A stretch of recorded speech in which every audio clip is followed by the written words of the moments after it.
اندھیری رات، ہر طرف خوف۔ مصر کی سرزمین پر ایک ظالم بادشاہ حکومت کر رہا تھا، فرعون، جو خود کو خدا کہتا تھا اور بنی اسرائیل کو غلام بنا رکھا تھا۔ ایک دن نجومیوں نے خبر دی، ایک بچہ پیدا ہوگا جو تیری سلطنت ختم کر دے گا۔ یہ سن کر فرعون کانپ اٹھا اور حکم دیا، ہر نوزائیدہ لڑکے کو قتل کر دو۔ اسی ظلم کے درمیان ایک ماں کے ہاں بیٹا پیدا ہوا۔ یہ تھیں حضرت موسیٰ علیہ السلام کی والدہ۔ وہ ہر لمحہ خوف میں تھیں، لیکن پھر اللہ کی طرف سے الہام ہوا، اسے دودھ پلاؤ اور جب ڈرو اسے دریا میں بہا دو، ہم اسے واپس لوٹائیں گے۔ رات کی خاموشی میں ایک ماں نے اپنے بچے کو صندوق میں رکھا، آنکھوں میں آنسو، دل میں دعا، اور اسے دریا کے حوالے کر دیا۔ وہ صندوق لہروں کے ساتھ بہتا ہوا فرعون کے محل تک جا پہنچا۔ جب اسے کھولا گیا تو اندر ایک معصوم بچہ تھا۔ فرعون کی بیوی آسیہ نے کہا، یہ میرے اور تمہارے لیے خوشی کا باعث ہے، اسے قتل نہ کرو۔ یہ اللہ کی قدرت تھی جس نے دشمن کے گھر میں ہی موسیٰ علیہ السلام کی پرورش کا انتظام کر دیا۔ آگے کیا ہوگا دیکھیں پارٹ 2۔ محل میں ایک معجزہ ہونے والا تھا۔ بچہ ہر عورت کا دودھ پینے سے انکار کر رہا تھا۔ سب حیران تھے، اب کیا ہوگا؟ یہ اللہ کی حکمت تھی۔ اسی وقت موسیٰ علیہ السلام کی بہن آگے آئیں اور بولیں، کیا میں تمہیں ایک ایسی عورت بتاؤں جو اس بچے کی اچھی پرورش کرے؟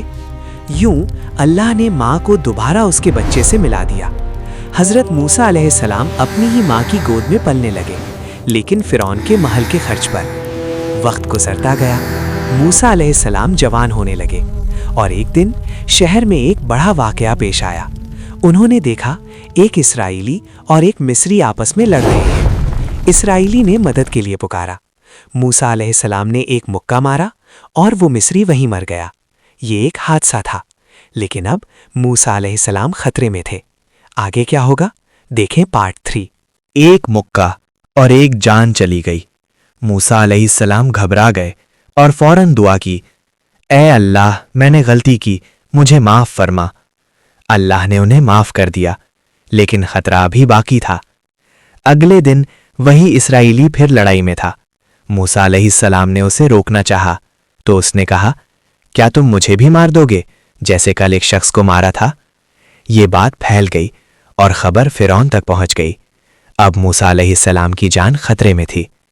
اسی وقت ایک شخص دوڑتا ہوا آیا اور بولا، اے موسیٰ علیہ السلام، سردار تمہیں قتل کرنے کا منصوبہ بنا رہے ہیں، فوراً یہاں سے نکل جاؤ۔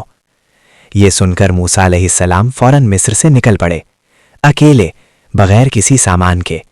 صحرا کی تپتی زمین، لمبا سفر اور ایک دعا، اے میرے رب، مجھے سیدھا راستہ دکھا۔ آگے کیا ہوگا دیکھیں پارٹ 4۔ لمبا سفر، تپتا صحرا، تھکے ہوئے موسیٰ آخر کار مدین پہنچ گئے۔